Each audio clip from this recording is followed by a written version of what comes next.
Dublin. Can any of the teams left, we have Kerry, Mayo possibly, who knows there, Donegal, who knows, Tyrone. If it comes to All-Ireland semi-final or final stage, can you see any of those teams beating the juggernaut that is Dublin, going for 5 in a row? No. The very short answer. I wasn't going to leave you hanging like that, but you wouldn't be the first man to do it. No, I think that the two teams we saw today will give Dublin the biggest challenge, even though it was maybe Mayo in the past that have done that. I'm not sure if Mayo have the energy levels to be able to get to that level to really push them. I think there's something about Dublin, they're maybe even improving. That's the scary thing about it. I think that Kerry are more athletic than they were in other years, so they'll give them a better game. I think if Donegal are, the only thing I can see happening is Michael Murphy goes ballistic and even plays better than he does today. Dublin have a bit of a knock, and that is maybe one way where I see Dublin getting beaten, but I don't expect it. Billy Joe Padden there in conversation with Mór Trasny Cheallaigh at Croke Park at the weekend. We'll start with Kerry versus Donegal. Anthony, game of the summer so far? Yeah, absolutely. I think so. For quality, for going right down to the wire, for just effort, for everything. Had a bit of everything. Had needle. Had some unbelievable scores. Had some unbelievable individual performances by players. Like Murphy was absolutely imperious yesterday. So was McHugh. McHugh was just absolutely everywhere, and for the two of them, I felt McBrearty was really good too. But the three make a massive difference to a team that was shorn of a lot of experience yesterday and really had to go into their reserves, and probably more so than Kerry, even though Kerry were into the reserves as well. With Moran being out, etc., I think Donegal really had to dig deep, and those guys stood up when they needed to. It was just an absolutely phenomenal game. We were going through the Kerry players after the game yesterday, and we could only pick one, maybe two players that were subpar for Kerry. It was a really, really good performance on an individual level, and yes, you look at Michael Murphy's performance, you look at McHugh's performance, you look at McBrearty's performance, all outstanding. There was something about Kerry yesterday that no matter what they tried to do, the three of them would all be unbelievable. Yeah, and there was, that is the difference. I was thinking about it last night. The Super 8s have shown that there are some really, really top players, all-star material in nearly every team. Yeah. But then the best team of them all, Dublin, have the most of them. And that's just the simple facts. You've 7, 8, 9 of them nearly on that team. You've Donegal, you've 4 to 5. Say you've shown yesterday, Kerry, you've 4 to 5, 3 to 4 yesterday. And as you go through, you've got a certain amount. Tyrone maybe have 2 or 3. But on certain days, like you take the Tyrone and Cork game, Matty Donnelly doesn't show up. He's kind of fluting around the first half like the rest of the team. But then second half, he gets obviously a right kick in the backside at half time. He goes in full forward and he just kind of runs the show. He starts taking on the Cork defence on his own and turns the game around for them. Petey Hart does the same, McShane does the same. They just started to get... So when those big players stand up and show up, they're still head and shoulders above the rest of the fellas. Donegal losing the likes of Owen Gallagher, Paddy McGrath, you're losing lots of players who are of that ilk. I have to say, when I saw it going on, I said Kerry will pull away here, but they just couldn't get away from them. They just couldn't get away. Like I thought after Guinea's goal, I said, okay, that kind of came out of nothing, and it was a real hammer blow for Donegal. 3 men stopped, and they kind of looked, and Guinea was up and gone, stuck it in the back of the net. But Donegal, to be fair, Murphy again just went out and just took control of the game. Why was that? Why did that manifest itself? And because it's the second week in a row that he's been able to do that. Meath obviously fell victim to Michael Murphy putting the team on his back the previous week. He's like a conductor of an orchestra, to be fair. He just dictates the tempo of the game. He comes out from full forward at times. He knows exactly where McBrearty wants the ball. When he gets that ball, he gets his head up, he comes around on the loop. They feed him the ball so well, they protect him so well, and then they just feed him the ball. He gets the head up and he just pings these beautiful passes that are always just on the right side of McBrearty. He wins them, or Brennan, to be fair. He just dictates it. He knows when to slow it down, when to come back, when to recycle it. He knows when to put a bit of an injection of pace in. He knows when to put a long ball in. He knows when to run out of defence. His game management himself is just fantastic. But even before that, he gets a couple of scores when they need them, and then even at the last free, I was in no doubt that he was going to stick that free over. Yeah. Absolutely no doubt. Some fellas stand up, 75 minutes gone. He's after putting in a major shift. he didn't get fouled for it, but then he just stands up and does it. But seemed like a gimme. Seemed like a gimme. But I have to say, they like Gallen before, scores a point off his right.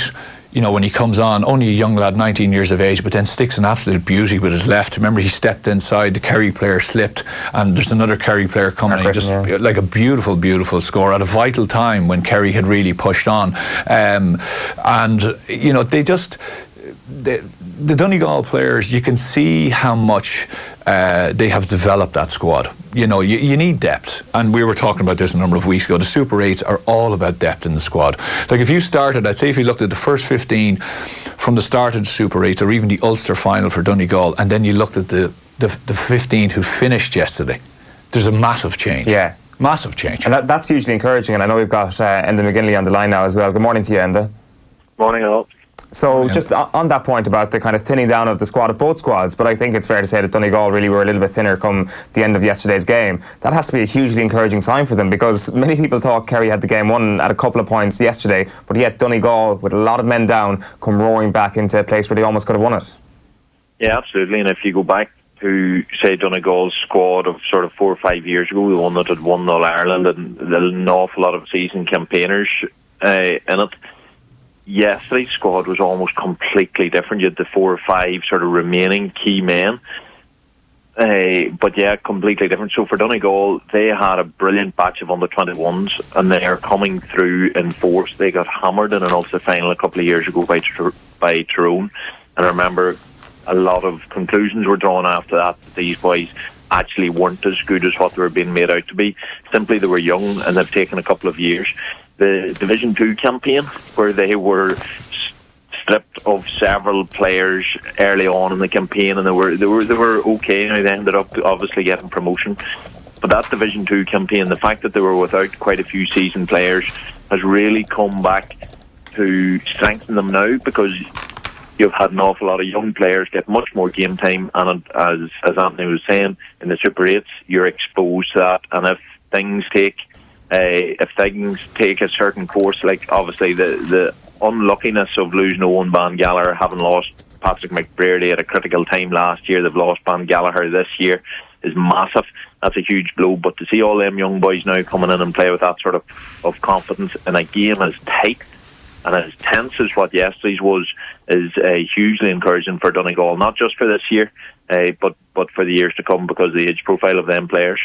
Anthony, you were saying last week that Donegal have a slight issue down the centre of their defence at 3 and at 6.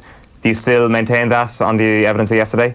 Yeah, I do. I think Kerry got a bit of joy out of that again when they were coming down the wings. They were obviously trying to Donegal were trying to push them out wide, which they were doing. They were coming down, but then they were cutting in very directly towards that 6th position and trying to come right down at the centre of defence with some slick hand passing. Meath did it to Donegal as well, where they kind of had fellas off the shoulder. It was just quick hand passing, 2-3 fellas coming at pace. And Kerry did expose that a little bit again yesterday. It's an issue for them, because again, as you're delving deeper and deeper and deeper into the squad, you're kind of saying, well, who have we got to kind of fill that gap? And that was tough for them. I think they put Eamon Doherty in there at one stage. He got taken off. They struggle to kind of fill that area. And actually Murphy, to be fair, does a lot of where he backs up into that area and he kind of mans the position. If you remember, it's the same similar type of thing that McGee used to do for them, where he mans that central position and he doesn't get pulled left and right. He kind of holds that centre and says, well, listen, you have to come by me first. And it's a deterrent. But when he's caught up the field a bit and it's a fast break, he's not there, and that's the kind of time you can get a bit of joy out of it. Like as Enda said, the guys who stepped up yesterday for them, like Gallen was unbelievable, but Langan was I thought was absolutely, like he kicked one score there, an unbelievably vital score off his right foot, where Donegal didn't seem to be going anywhere. He popped the pass out to him, he just stuck it over with his right foot at a vital time. Murphy put standing them one up, behind. I think. Yeah, and it was just, I thought it's. it can't be said enough about them that, and that is a massive point about that under-21 squad. A lot of times you have a very successful under-21 squad and you only might get 2 or 3 fellas off it. These guys are all, not only are they individually good, but they're playing in their system. They know exactly what to do, and they're also giving it absolutely everything. And when they come on the field, it's like they've been there for years. You know, they come on, they make the right decisions with the ball. You know, they're not trying anything flash themselves. Like the efficiency rate yesterday from both teams was phenomenal. Yeah. You know, the right guy in the right position taking the right shot. You know, compared to the first game, Meath and Mayo, where there wasn't that, or even the games in the previous day. So that's a massive test, or it's a massive thing to stand for Donegal. Yeah, it certainly is. And when it comes to Kerry yesterday, I do wonder, have more question marks been raised in terms of, I don't know, the maturity of this team or the hard edge to this team? I mean, they were getting bullied a little bit perhaps off the ball in the forwards. Should other Kerry players be stepping up and kind of putting Donegal back in their place? There was another situation as well, like late in the game, like you mentioned that Michael Murphy free, Anthony. I thought Kerry should have fouled Donegal out near the sideline when there was a far tougher free available. Instead they allowed Donegal to get central and get a much easier free. Is that edge and that kind of maturity and that wherewithal still a bit of a question mark around Kerry? I'm not so sure. Like yesterday, you had 2 really high quality teams, and neither really blinked or sort of took a step back. Both dished out a lot physically. Clifford certainly had a quieter day yesterday. He was very tightly marked and then took huge attention. But the benefits of having a top forward like that means that there's a wee bit more space. And McGinley obviously took out day yesterday. They have enough leaders. I suppose the biggest question marks with Kerry was the new leaders that obviously lost more. Yet Stephen O'Brien is putting in a season just game after game where he's standing up. Guinea's back now standing up. Clifford has stood up in the past. So in the forward, Sean O'Shea obviously. So in the forward line, they're well looked after. It's defence that have been probably more impressed than anything. Donegal have a serious forward line, and yes, they still put up a huge score yesterday. But Kerry went on a straight man-to-man, and looking ahead, like for both of these teams, the team that has to be attempted to be kept tabs with is Dublin. These 2 teams appear probably the closest at the minute. Yesterday they played both in a style that everybody sort of feels is the only way that you can stand a chance against Dublin realistically, and that's the man-to-man thing, the same way as Mayo took them on in them famous finals a couple of years ago. Both teams went man-to-man yesterday, and for me, Kerry's defence, which was the big question mark, I think they stood up relatively well. They kept really tight tabs to them. Yes, it was physical. You could question some of the refereeing, to be honest, but given everything that went on in that game, I wouldn't have them question marks over them. I think you can always try to be a bit smarter. In hindsight, to be fair, I thought that last Donegal free, I don't think that, I think only if he went to ground and sort of played for the free. I don't think it was a free. It was a loose arm tackle by Guinea, but the ball was there to be tried to be hit at.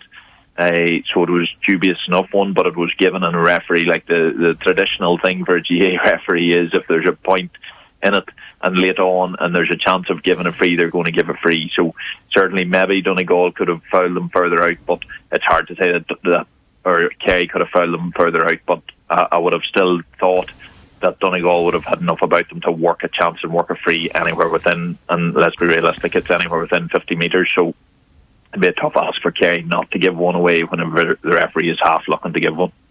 If Dublin are looking at Kerry or Donegal, we'll get into Mayo in just a minute, but say Donegal go to Castlebar and win, is Jim Gavin picking Kerry or Donegal at this point as an easier route to the final?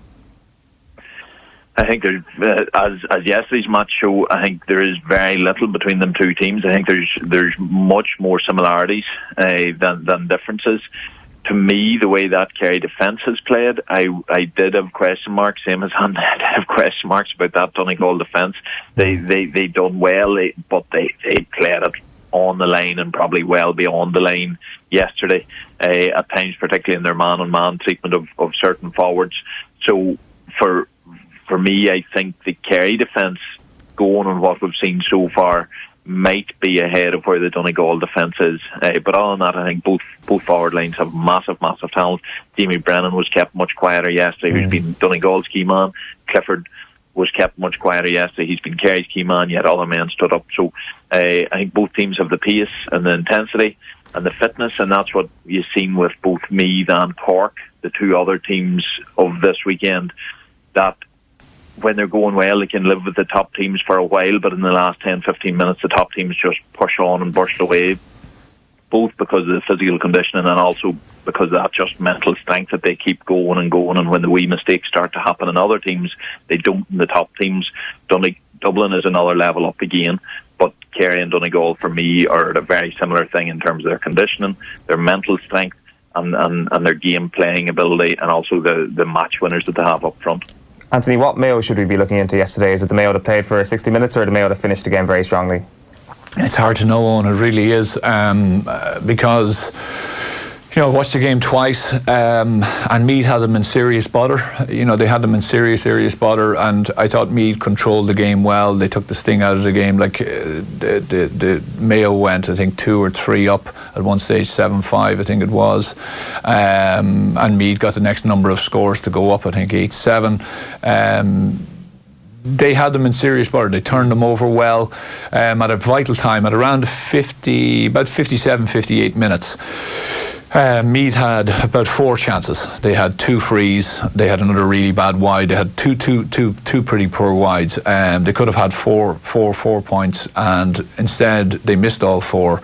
And Mayo got the next 3 scores. So it went from a situation, I think it was 11-10, where it then went 13-11. Then it went 14-11, and then they got the goal. I think, or 15-11. Then they got the goal, and then it was a game over. Yeah. So it was game over in about 5-6 minutes. And it was a period of time, just as Enda says, where, I've thought about this. Is it conditioning? Is it making decisions under pressure? Is it those real championship moments? Because even yesterday, if you analyse the Kerry and Donegal game, at around 60-odd minutes, both teams were pretty much level. And you could sense that this next 5 or 6 minutes were going to come in. Because it seems long, 10 minutes and even 4 or 5 minutes extra time. But there's probably only 3 or 4 scoring opportunities per team. And what I sense, even from both Kerry and Donegal, they just managed the time a bit better. They took the sting out of it. They went. Whereas Meath at that time, it was all kind of hell for leather, and was all kind of all guts, no glory type thing. And when they didn't get the scores, they were exposed a bit at the back. Right. And for a defence that did really, really well, again, one-on-one against the Mayo forwards, Mayo brought in Andy Moran, and Andy just got away, and he just made the right decisions at the right time. And his performance, people will say, he's an experienced player, but what he brought to them was he brought a focal point for them up front, and he won practically every ball that went into him. And he was quietly very good against Kerry as well, which because it was in garbage time, as they call it, but that his form is very important. And that garbage time is what won them the game yesterday, because they managed that garbage time a whole lot better than Meath did. Meath didn't have an Andy Moran to bring in and bring off the bench, a guy who could grab the ball, who was fresh, who could ask questions of a defence, maybe get a foul. Like he did a beautiful dummy solo, stuck it over the bar, but for the goal he caught the kick out. So he did a lot of things, and Meath will learn. The same with Cork. We'll get into that game in a minute, but Cork had opportunities in that second half. They had 2 or 3 goal opportunities, early on in the second half, even when Tyrone got theirs. They had one even later on, and they kept in touch. But again, a bit of game management, conditioning, massive. The conditioning is a massive thing. And the ability of those teams, the top teams, the top 4, say, to really keep going at a massively high level, keep concentration levels high, and know who has to get the ball in those times. Like, you look at probably the fellas who get most of the scores at the end of those games are the fellas you want to have on the ball, and the guys who can rely on putting the ball over the bar. And let's talk briefly about Cork against Tyrone, because that second half performance from Tyrone really was sublime, especially when you look at Colin McShane and Matty Donnelly inside. Was there a sense that perhaps Mickey Hart just didn't want to show his hand at this juncture, that he thought that perhaps it'd be better to not play Donnelly and McShane inside there and save him for perhaps bigger occasions coming down the line? Possibly Mickey might have been thinking that. I'm not so sure. I think his hand was forced yesterday. He had to do something different because it was so poor in the first half. Cork were completely dictating the game. Tyrone looked half interested. They looked like a group of players that maybe already were thinking about the All-Ireland semi-final, even though the 2 games to go, and they were all at sea, and whenever Tyrone isn't at Dublin, whenever they slip down a gear or two, they're highly vulnerable, and they showed that in the first half. Cork, similar to me, they're emerging from the Super 8s with a huge amount of credit. I think a lot of people have had them written off, following and understandably so, following the league campaign, but they have put together a string of really good performances now. They are getting a huge amount out of their attacking play, which has been very difficult for teams to stop, and Tyrone were caught off guard with it. Absolutely, Colin Cadden was rendered next to useless in his normal sweeper position, so that element wasn't working. The players centre half forward and the midfielders were getting a huge amount of ball for Cork around the middle, and so Mickey's hand was forced. You were chasing the game, you were well down at half time, and so you have to go with your big guns. He went with Matty Donnelly up front along with McSheehan. He'd done that in the league. It worked sometimes, it didn't work others. On Saturday it worked an absolute storm, but the primary reason why it worked was Matty Donnelly just showed massive leadership. He dragged Tyrone back into that game, ably assisted by the likes of McSheehan, by the likes of Petey Hart, but Matty Donnelly sort of through sheer force of will during moments of that second half sort of give Tyrone the foothold in the game that they needed. And similar to Mayo, they punished Cork really hard in a very short phase of time, and in that won the game. Listen, Enda, we're going to have to let you go. Thanks a million for taking the call this morning. All right. We've got plenty more GA analysis from Anthony coming in just a moment. We do want to get to our Midland Supremo, Will O'Callaghan, very shortly, though. We'll take a quick break.